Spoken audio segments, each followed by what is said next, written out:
subscribe.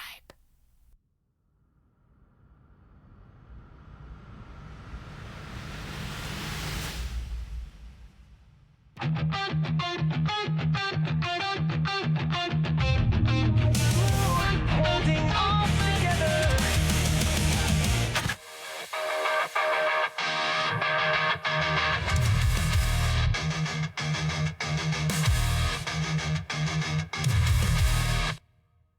Welcome back to the Angry Ops Guy podcast. Here's the Angry Ops Guy, Mike. I've been a little MIA recently, but I've got another guest that I'm happy to have on the podcast. We've been talking about this for a few months, and here she is. Heidi Schwende from WSI DM Inc. She's been part of the WSI network since 2013. Built a really successful business model with her business partner, Jack Porter Smith, and WSI Paid Search, then formed into Utopia Ads. It's still an active partner with them, one of my true friends in the WSI network. And I'm thrilled to have her here because we're going to have some fun and we're also going to grumble and everything else we do on the Angry Ops Guy. So Heidi, hi dear, how are you doing? Hi, I'm okay, Mike. And of course you've been MIA because how easy has this year been? Tell me. Of course you've been busy. Gosh. Where do you want to start? Hold on. Can we start drinking? Man, oh man. I was trying to put something in my coffee. Very good. Heidi's figured it out already. Why have I been MIA? I've been MIA because this year has been tough. And, you know, when things get tough, you got to double down on focusing on work versus, you know, hobbies and endeavors like this. But a lot of that, Heidi, has to do with, you know, our changing landscape and, you know, economic uncertainty and all those things that impact marketing. Because we depend on consumers to want to go buy, you know, products, solutions, and support online through the customers that need us.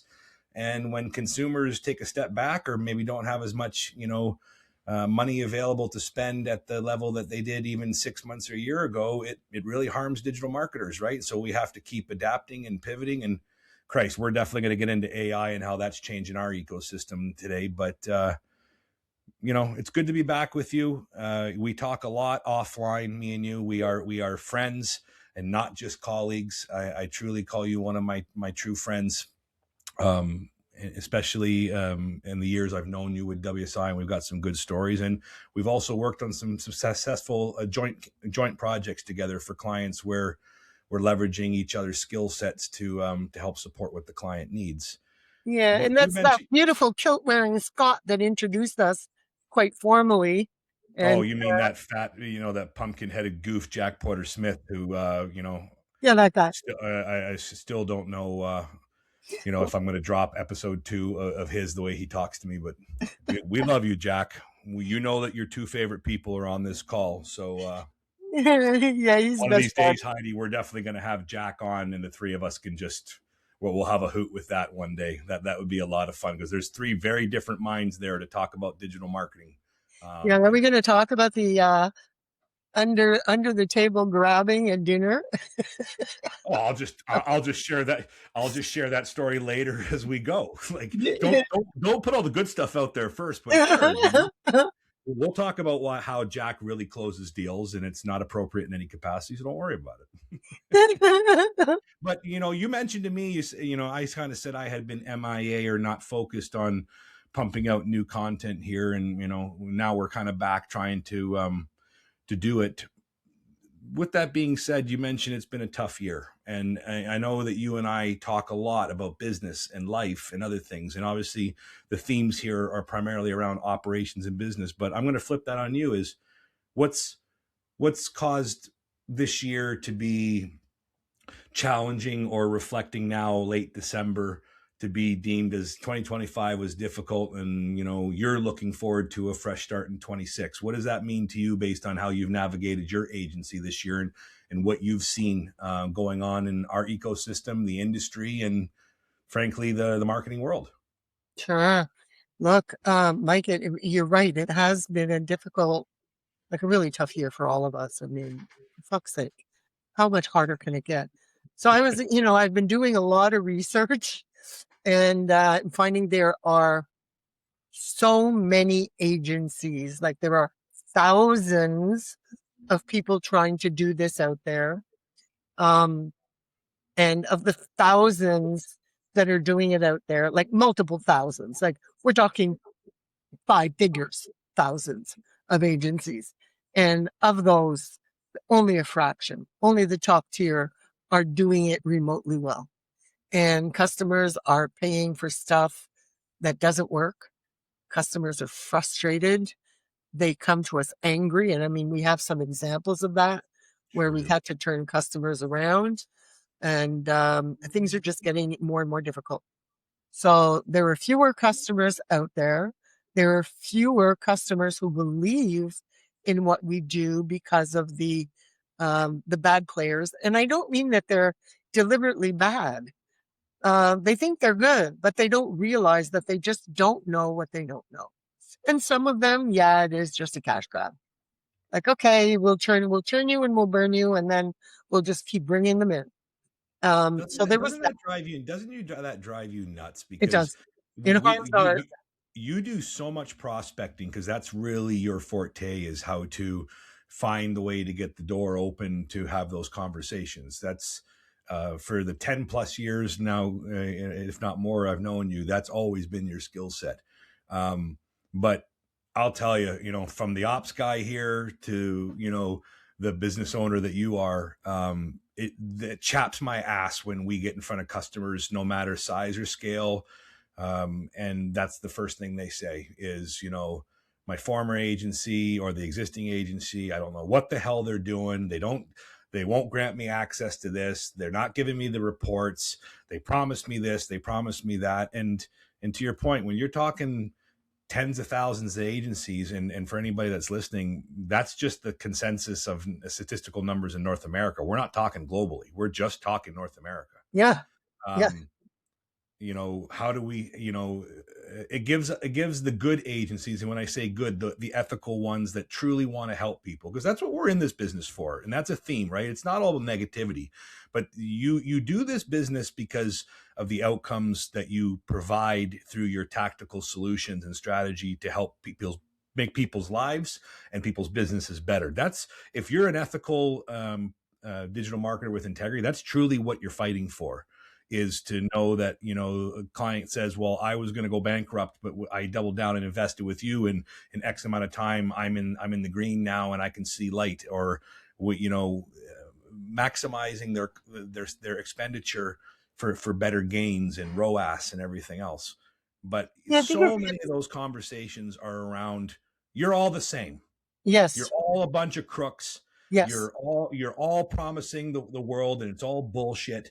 That is And so it makes fucked it up. And very it hard breaks for my someone heart. like, yeah, I know it does. You really go to bat for customers like they're almost an extension of, your friends and people. Like you're wired to help people and want to help people passionately. But how it, with that kind of, like you said, where we have to stand out. What are you seeing, because you do so much sales business development for your agency and trying to keep that pipeline moving? How are you breaking that down? What have you seen works to allow that person to bring their shoulders down, to be more comfortable with you, so that you can educate and you can help them understand that I'm not just another Tom, Dick, and Harry that's here to cash grab you? Yeah. I think it's all about building rapport and listening to them. Like sometimes, sometimes I've heard people do this on calls and I cringe. When a customer wants to vent, like if it's a customer or a prospect or whoever it may be, if they want to vent to you, they want to express what's bothering them, let them listen with an empathetic ear, listen for where their pain really is. And, I'm not making enough money. And, the phone's not ringing. My form fills. People aren't engaging with my website, whatever it may be. Just listen to them, hear them out, and say, I understand. I come across this every day. Let me show you how it can be different. I will show you. I will do some complimentary research for you. I will take a look at your website. I will tell you what they're doing wrong, or we'll audit your paid ads, or we'll audit your SEO. We'll tell you what they're missing. We'll look at your reporting and tell you, look, they're giving you all these fluff metrics, but they're not telling you how many people are really coming in and if it's the right people coming in. So these are all the things. So it's just staying in You got to conversation. break the guard down. You've got to break that guard down. So, because especially for you, you're such an integral person, again, as a business development first touch point to start building a relationship. You've got to quickly, in that 30 or 45 minutes that you book with them, and also for people that maybe don't know Heidi as well as I do, Heidi's really built a brilliant system for her own business about how to do outreach. Whether you want to call it cold outreach or targeted outreach, but really identifying email lists and qualified people based on how she's, frankly, hunting for her business, but as the ability to get the right people. So you got to have a really good hook to get them in, but then you've got to be able to assess in that 30 to 45 minutes that they do book a cup of coffee with you on how you can immediately start building trust, so that they sit there and say, because a lot of what you and I hear on those calls is, well, I just entertained the call. I just, I have a problem, but something you said in the email stuck with me. But then we've got to capitalize on saying, I haven't shown or proven anything to you, but I'm building trust that, this person knows what they're talking about. And there's an ethical approach here, that they actually care about what I'm saying versus selling. Because we both know those calls when it's sleazy salesman 101. And it's, Oh yeah, we get them all the time. Gross. And like, going back to what you said about us being very commodity centric now, just with the sheer amount of agencies and freelancers, how do we stand out versus everybody else that's attacking them with the same shtick, the same messages, the same outreach, so that they can say that was different? And then I want that larger conversation with Heidi to understand how strategically they can help me solve my business problems in the sense That's of what I'm looking to do every day. And I'll be honest, Mike, it doesn't always happen. Sometimes I can't turn it around. And it breaks my heart for the business owner when they leave and they say, no, I'm just going to pass. And I have to qualify them like anybody else. But I try to go in with the mindset that I am hunting for people I can help. I am not hunting for people that I can sell, because you can sell pretty much anybody. You can churn, you can burn, you bring them in, you get them for 3-4 months. They don't like it. You say goodbye, you part ways, you've damaged your reputation. Then you go after more and more and more. There is that business model out there. A lot of people do it that way. It's a fast way, but it's not the right way. And the way we do it, we don't close as much business, but we close better business, in the sense that these are people that are going to stick, people that are going to stay, people that we can partner with, people that we can really get in and dig deep, because you don't always start with the deep stuff, right? You start with what needs fixing immediately, and then you seed and you grow. And then as they make money, they can spend more money to do more good things. So we're looking for the people that want the help, that can believe in us, that we can partner with, and that will stay with us for years. I just look at your roster of clients and mine. Most of the clients that are with me have been with me. So I started getting good at sales probably around 2015. And I do still have clients that have been with me since 2014, Mike. We're still together. And you and I both know, we talk about this a lot. If you get, as a digital marketing agency, if you can get a 2 or 3 year, call it run with a client before they choose to change, or internal changes, or they want something fresh or whatever, that's a pretty good run. Yes, it is. In our world. So to have clients 5, 10, 15, 20 years, like we've got clients in Peter's agency here, they've been with him over 20 years. That's a testament to integrity, reputation, and ultimately the word we're looking is partnership. And that's what you and I do on sales calls when we have joint opportunities to evaluate where, whether it's our agency skill set that can complement other teams and so forth, or how you want to extend the offering to the customer so that you're the single source partner. Yeah. Um, you really you really have to establish upfront that, I'm looking for partnership. I've said this to you matter of fact in our calls and chats, but also with calls we're on. I'm not, I've said this on the podcast, I am not your goddamn supplier. And I say that emphatically. I want to build a strategic partnership. A partnership means I am an extension of your brand and your business. I want to be indispensable, if that's the word. I want to be that next brain for you to take the pressure off of your business. A supplier is the meat grinder concept of just, I'm going to Yep. chew you up and spit you out. And that's why we're also friends, is you and I don't align with that type of approach of even that type of clientele. Like you said, we may not close volume, but we're looking for quality with the opportunity to scale with proof of concept, trust, and ultimately that we're doing it the right way for the longevity and the success of the business, knowing that so many people just want to screw around to make money and harm businesses. And we know what harm we can do if we don't take care of brands online and the signals that allow authority or traction or whatever else. Yeah, we can do a tremendous amount of damage. And that's another thing too. That's why I don't work with shitty partners. If you're a shitty partner, you won't last with me. I don't work with people who um who won't deliver the kind of quality that is expected. Like, I can be real bitchy about that stuff. If I'm Yep. going to be working hard to build a partnership with somebody, damn well better be serving them the way they deserve to be serviced. They're paying us good money. Yes. And ultimately, if you have bad suppliers or bad partners, then it's actually impacting your own reputation. Yes. And again, you have a very different model than a standard WSI franchise. And what I mean by that, for anybody listening, is a lot of franchises in any business, but also in WSI, are sole proprietors, one or two man, so forth, because the beauty of the WSI network is to leverage production centers and suppliers and not have to have all that investment internally.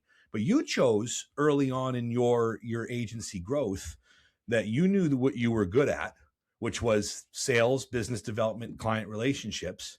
You knew from your past life that fulfillment was not what you wanted to do anymore.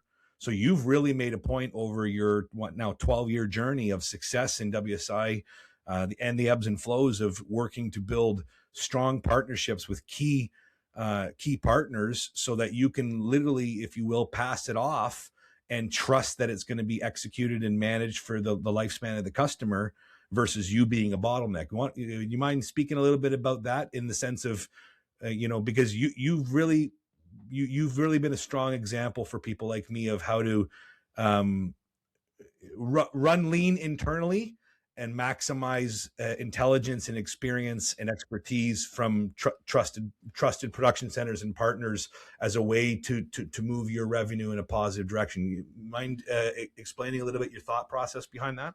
Oh, my dad, really happy to do that.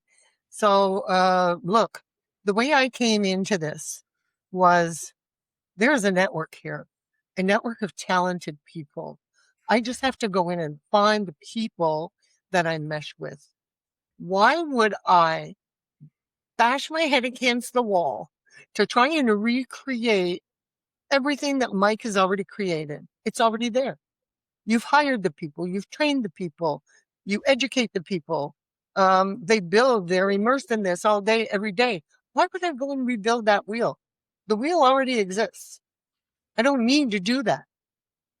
So, and what the beauty of this kind of model is, while you're delivering, I'm out hunting for more. It's a very symbiotic relationship. It's not like I'm your salesperson. I'm my own person and I'm my own business, but at the same time, I am selling for us both. So while I'm doing the hard work of selling, you're doing the hard work of delivering, and together we're better, and it's together that we win. I don't. And anybody that knows you during your tenure at WSI, and especially the partnership and deep personal friendship you have with our mutual friend and one of my best friends, Jack Porter Smith, is a glowing example of that. Between awards recognition, between success of very, very large tier campaigns that you and Jack ran together, because he was one of your first really true partners that you doubled down and brought a tremendous amount of business in that model you said of leveraging Jack's team's expertise, especially in, first starting with paid advertising, then moving to selling on from the stage, and how you were doing that. That's a whole other podcast of what you guys built there. But, that model worked very attractive to you guys for exactly that reason. It sure did. We It sure did. traveled all across North America together, going to Google offices and stuff, and it was so, so much fun. And then COVID hit, of course. But we, and we hatched that one night when he was on the road. He did some business for a family member, and he went to London, and he was going to be on the road for hours and hours.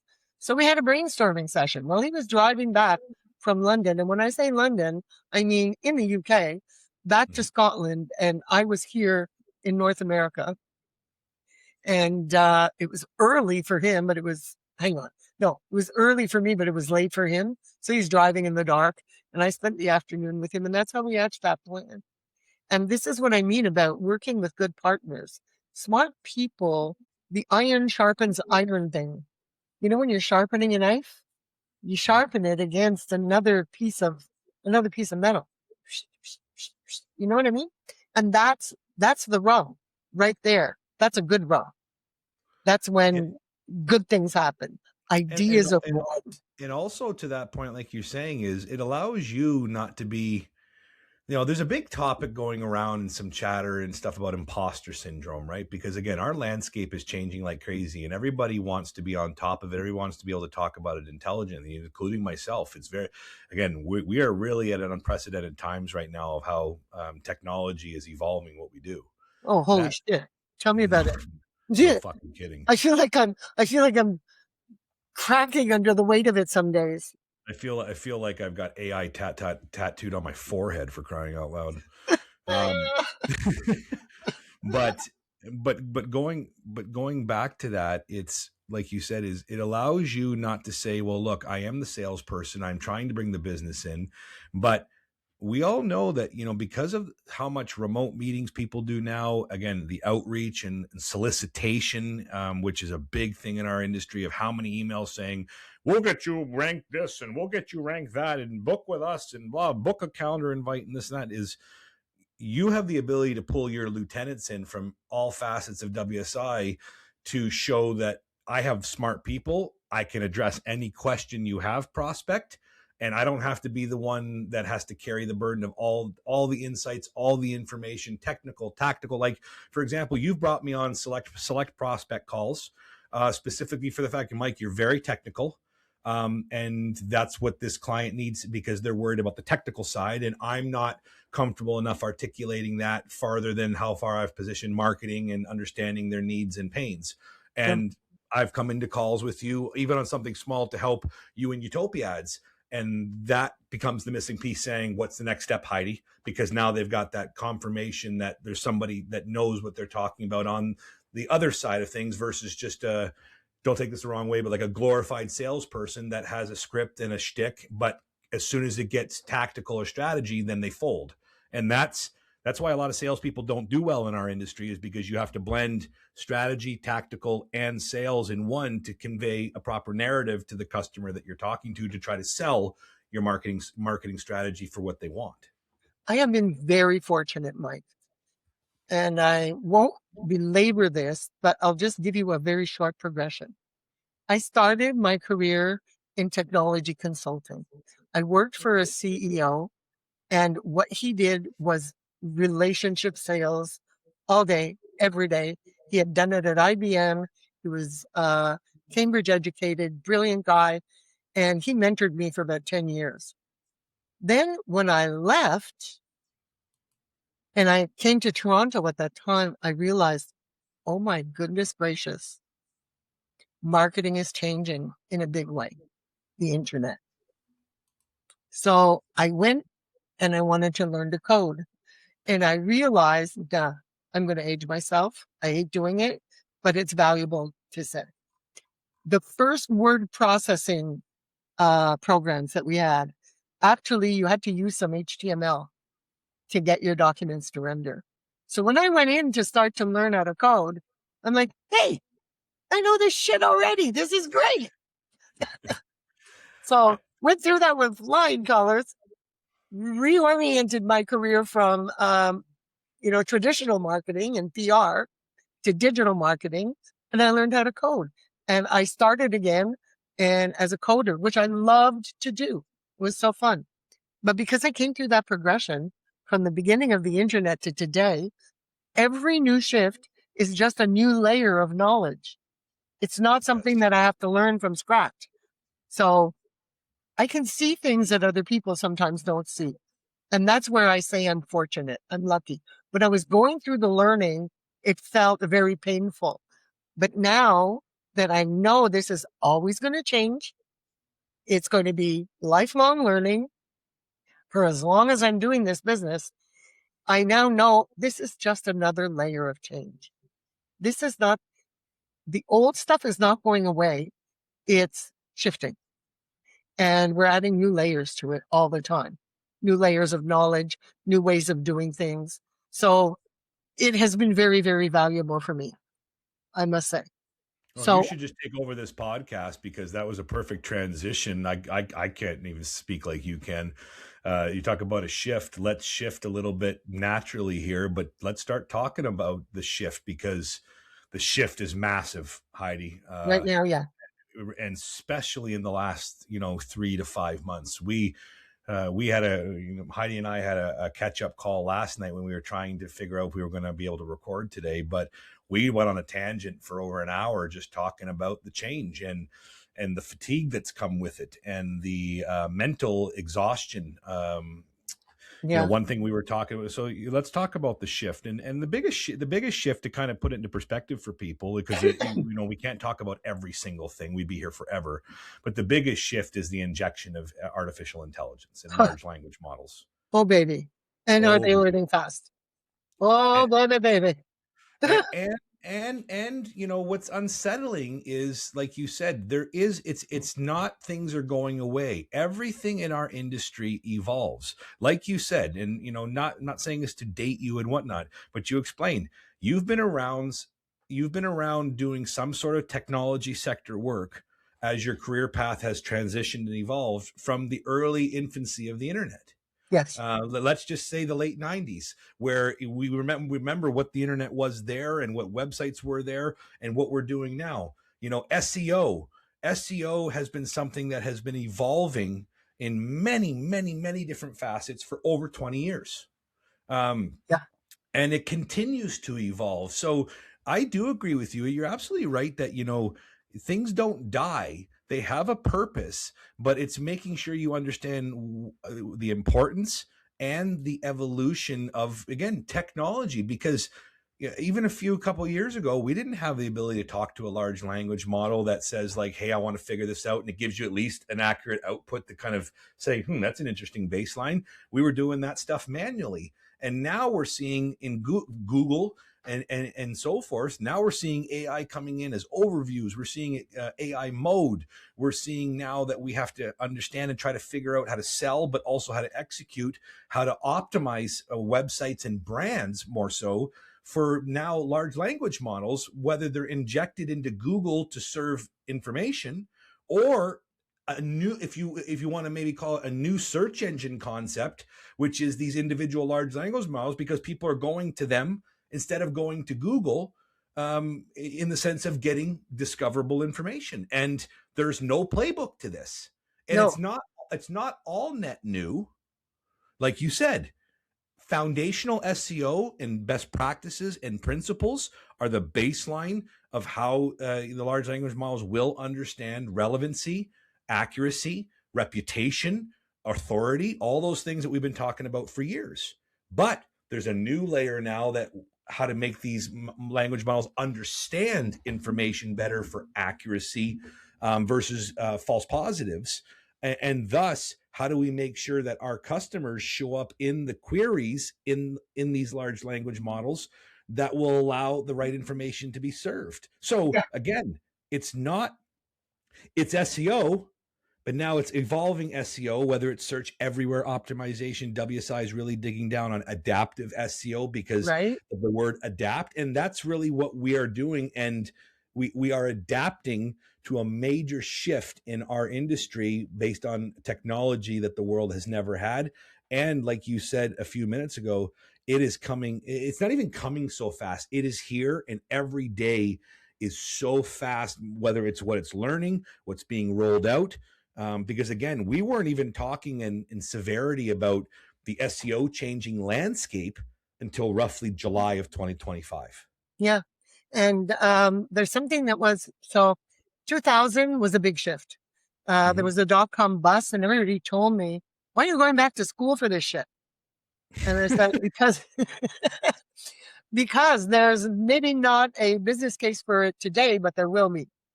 And I was right. Thank God. And that was because of the training I had received prior. And now this is another big shift. So there were lots of little shifts in the meantime, but now here 25 years later, has it been 25 years? Damn. Okay. Life is fast, so enjoy it, guys. Here we are 25 years later, and the biggest shift of all that has happened recently is this, in my mind anyway. And you can correct me if you think I'm wrong. Let's have a conversation about this. But AI remembers. So it's no longer a one-off query or, you know, or one search or, meta tags or a schema or internal linking or sitemaps. What used to be about talking to machines is we learned their rules, we spoke their language, and we hoped they intercepted us like properly, right? But now what changed is that it remembers, and we're not just talking to the machines anymore. We're having conversations with them. And even more importantly, in my mind anyway, we are teaching them. And if we teach them crap, they're going to give us crap. Yep. This is a problem. Well, Because a lot of people have crap on their websites. You're so right with that, because we've known forever in the game of injecting information to the internet, because the internet basically is a massive cloud of a database of information. It's how everybody learns stuff, but we know how much garbage there is there, whether it's clickbait, whether it's misinformed, and so forth. So exactly to your point, and tying it back to what we truly do, and why we have to teach the large language models to understand the relevancy and accuracy of the information about brands, is so that it will get the result of what the output or what it surfaces to the end searcher accurately. Because you're right, what AI can do is it can scrape an average of the most trusted or authoritative or cited information on the internet. But that's where the human lens, as I call it, is still highly applicable, because if you're going to blindly allow it to do X, Y, and Z, it will have false positives that can really harm your integrity, your proposal, your execution, or whatever. So the human eyes and how the human has feelings and interpretation and everything else is still very much warranted for the QC and the fact check of what we're doing. Very, very important. AI is not us yet, but you're absolutely right. We are teaching it like a child what we want it to understand, and the technology is learning and can process and respond in an astronomically fast amount of milliseconds back to you, versus me and you sitting here saying, what are we going to talk about next? Because the human mind takes a moment to try to connect and fire and whatever else. So yeah, these machines remember everything we do now for it. If you publish a piece of content, it's a lesson for them. We're teaching AI what our business knows, what it stands for, how credible it is, whether we're safe to cite.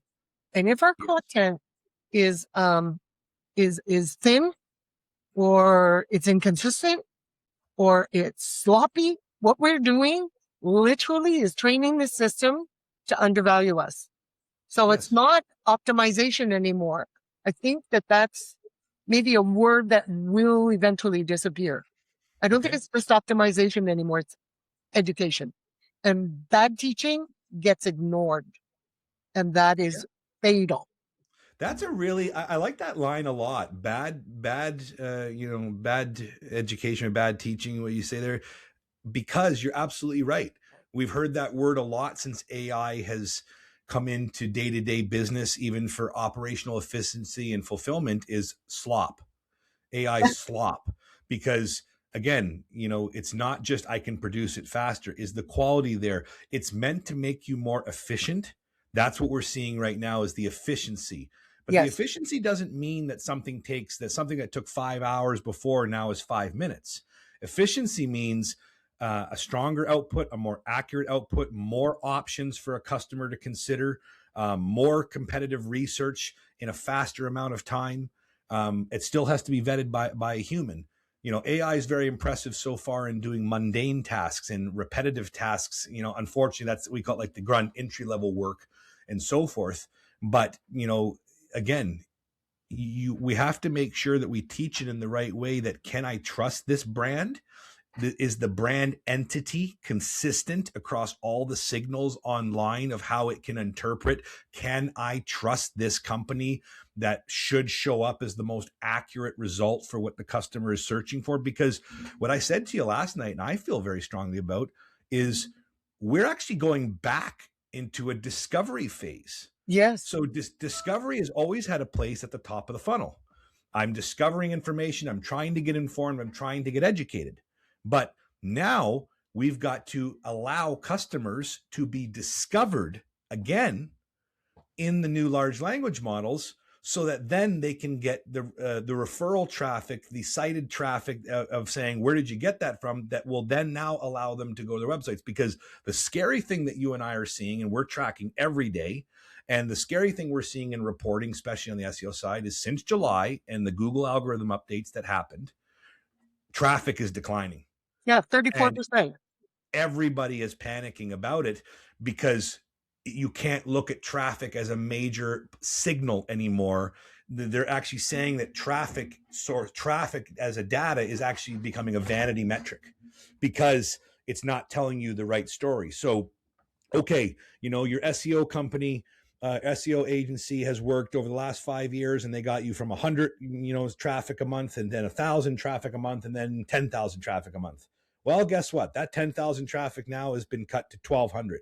Mhm. And, obviously any customer who's investing money will say, well, what the hell's the matter with my SEO plan? What are you guys doing over there? Why aren't you executing correctly, and so forth? And they have every right to have that type of lens, because they don't know what we're seeing, which is the traffic didn't go down for a penalty. The traffic didn't go down because Google said, bad SEO. The traffic is declining because the search experience is evolving. And what that means is that people are not going to Google simply to type in a query anymore, to simply ask a question and then drill into websites to find an answer.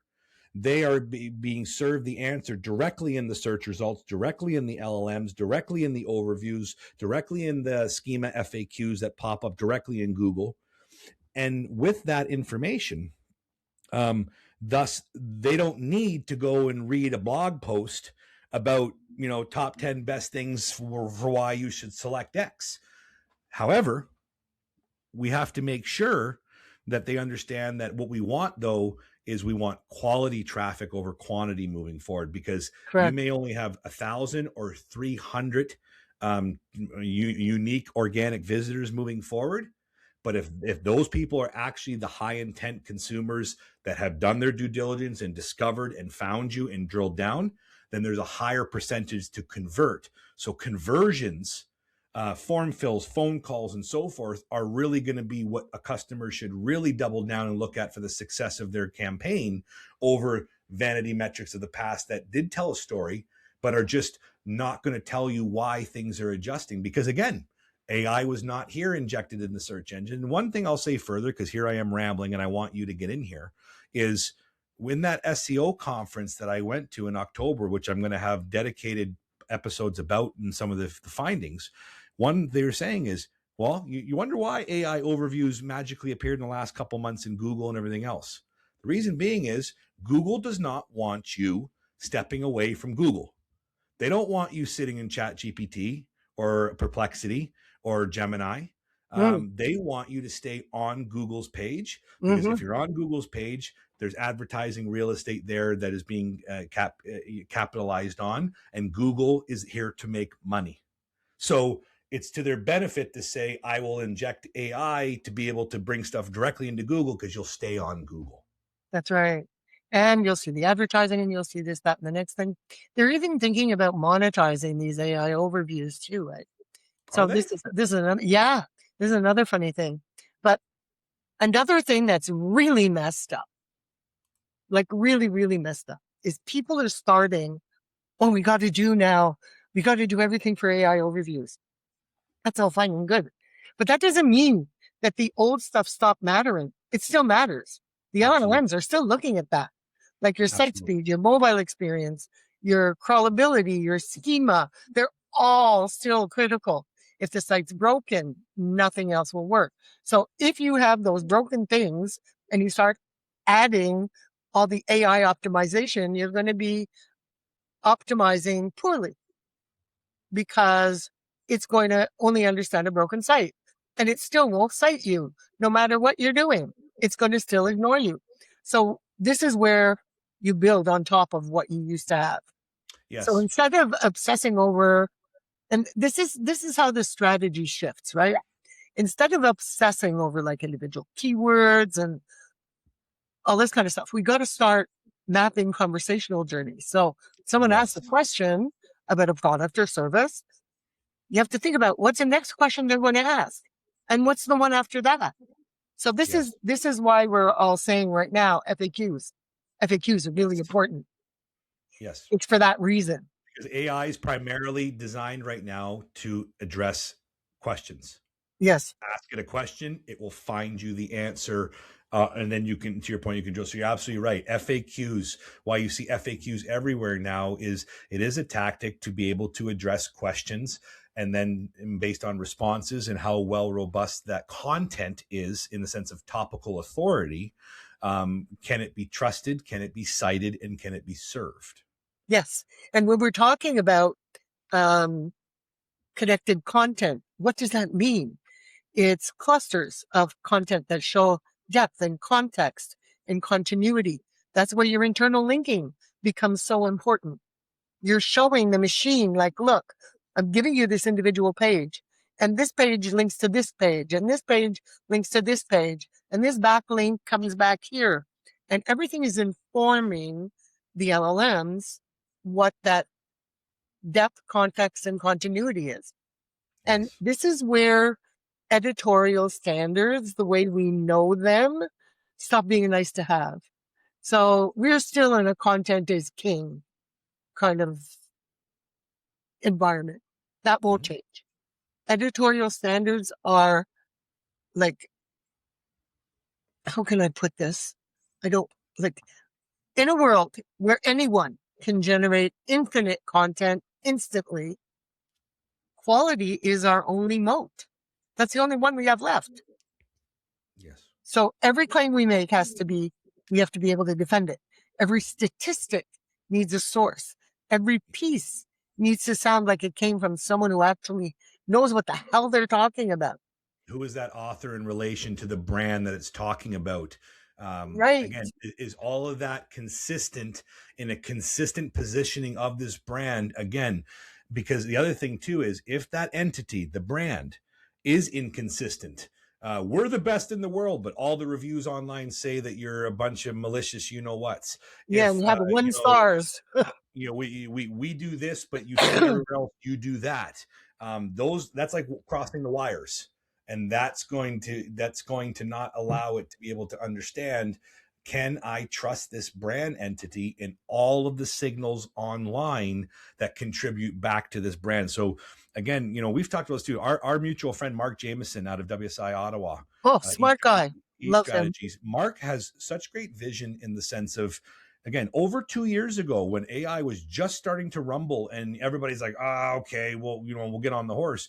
Mark had the vision already of where SEO was going. Yeah, he jumped And on again, him. he still doesn't know the finite details, but what he was able, what I mean by that is it's still changing and we're all still trying to figure out. But what he stated, and I've said this so many times to praise him on calls and mastermind and stuff, but he goes, I think you're going to have to double down on the reputation signals Yes. of a brand moving forward. And this was over 2 years ago that he thought this, even though the technology wasn't there and the landscape hadn't changed. And I think, I don't know, but I think he's absolutely right. Oh, he's spot on the At money. least as a major component of where that next step is. So if Yep. clients, I'm not going to go get Google reviews from my customers due to sensitivity.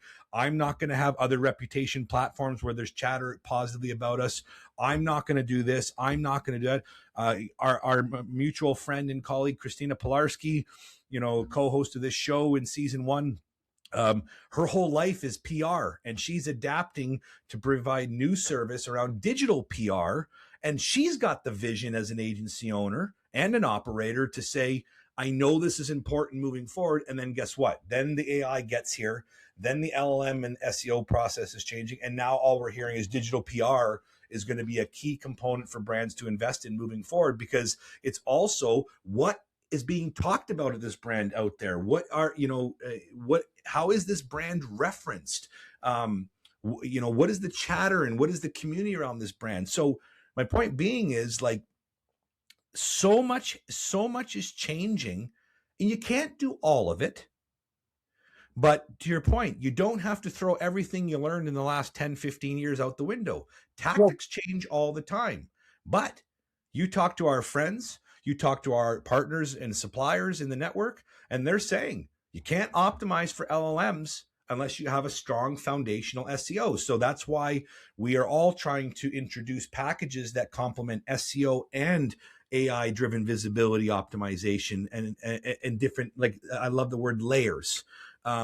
We're also trying to tell customers, get into SEO now, because we told you years ago, if you're not doing SEO, you're going to die. And they say, well, I don't value SEO. Well, it's almost a non-negotiable now, because like you said earlier, it's an influencer for the LLMs. There is not just a net new process to say, we do these 5 things and you're optimized for LLMs. That's going to continue to evolve and grow and expand and evolve and grow. But the SEO foundation can also get you naturally found for select things. And we're already, you and I, seeing that with select customers where they have not invested in any LLM focused optimizations that we can bring forward, but they're naturally getting picked up for at least some searches.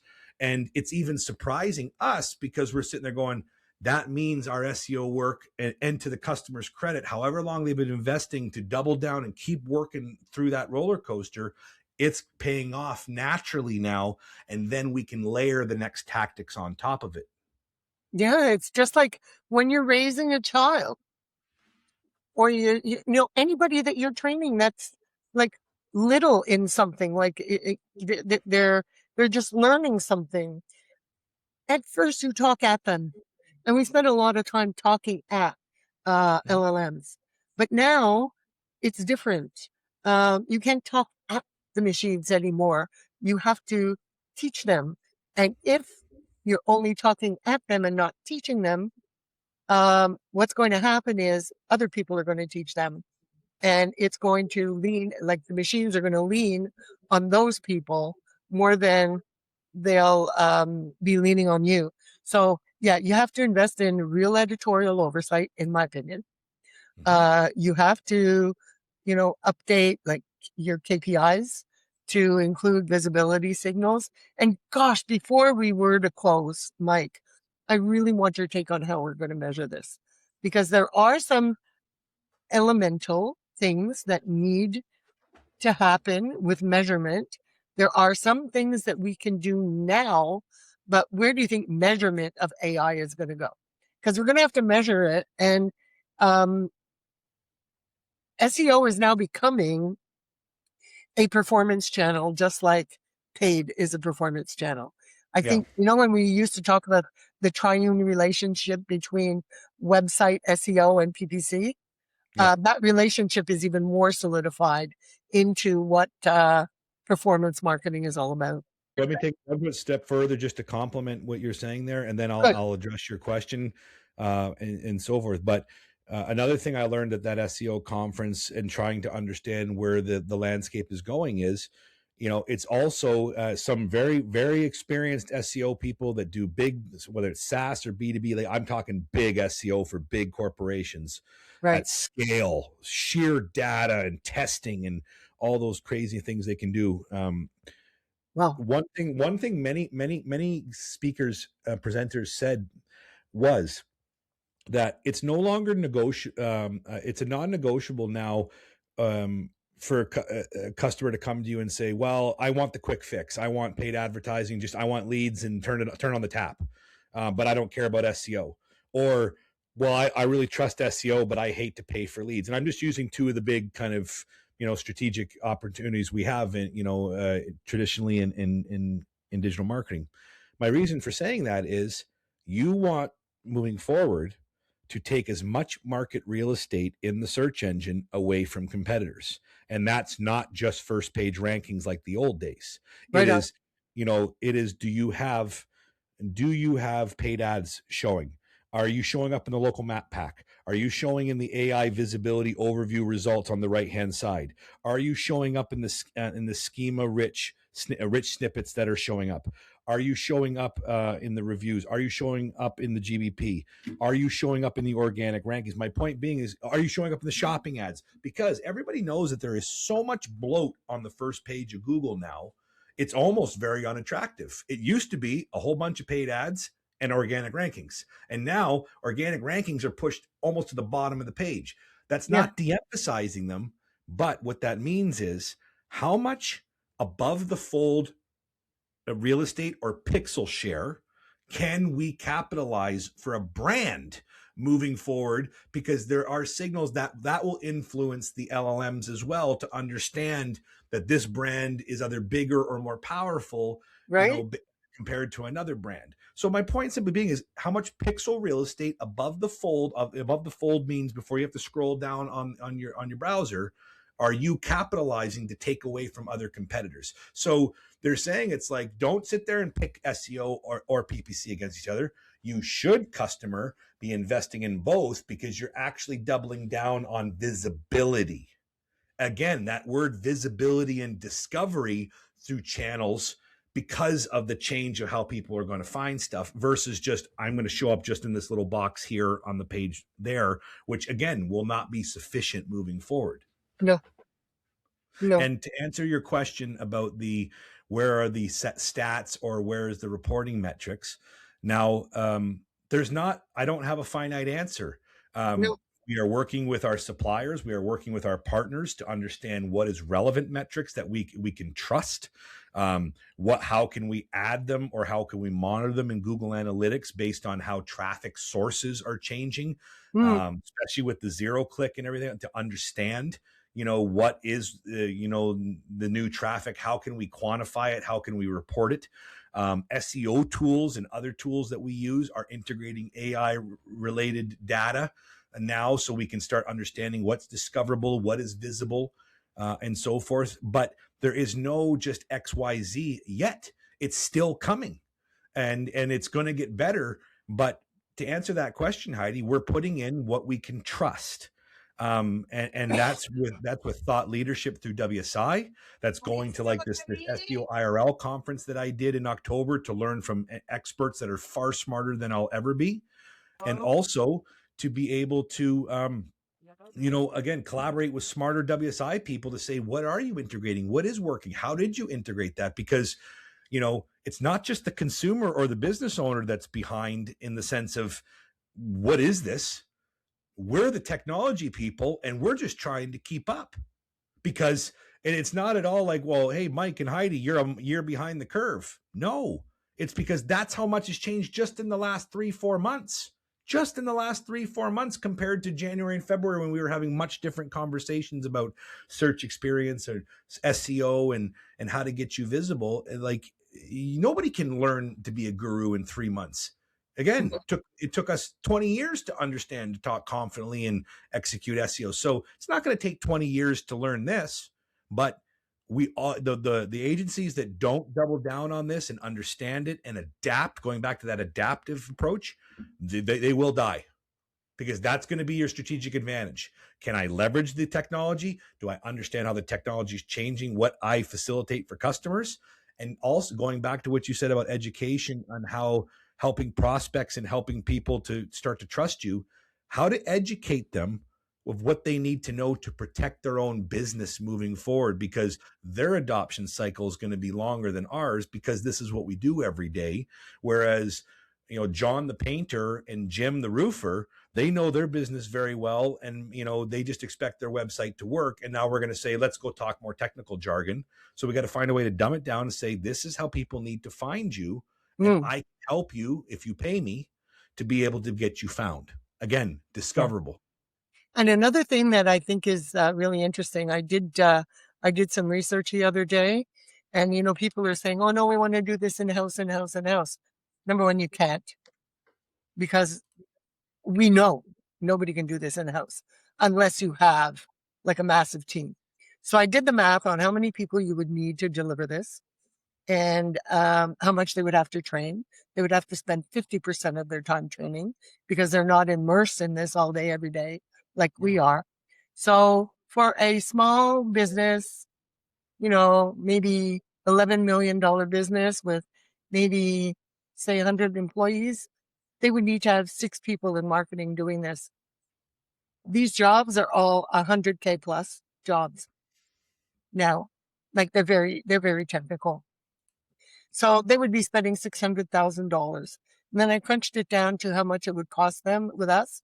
Half, $250,000 a year. Interesting. Half. So we need to lean in on that. We can talk. If you wanted to do another one of these, I am redoing my entire sales process to be different in 2026. We can talk about that. I'll just let you know, no, I don't want to do another one of these with you. So you can go share that with somebody else. Okay, F off, you shouldn't die. Hey everybody, Ops Mike here. And no, that's not the way my recording with Heidi ended. It's just a great way to put a pin in part 1, because Heidi and I talked for almost another hour. So stay tuned for more of Heidi Schwende talking ops, talking AI, talking SEO with me, and we'll be dropping that shortly.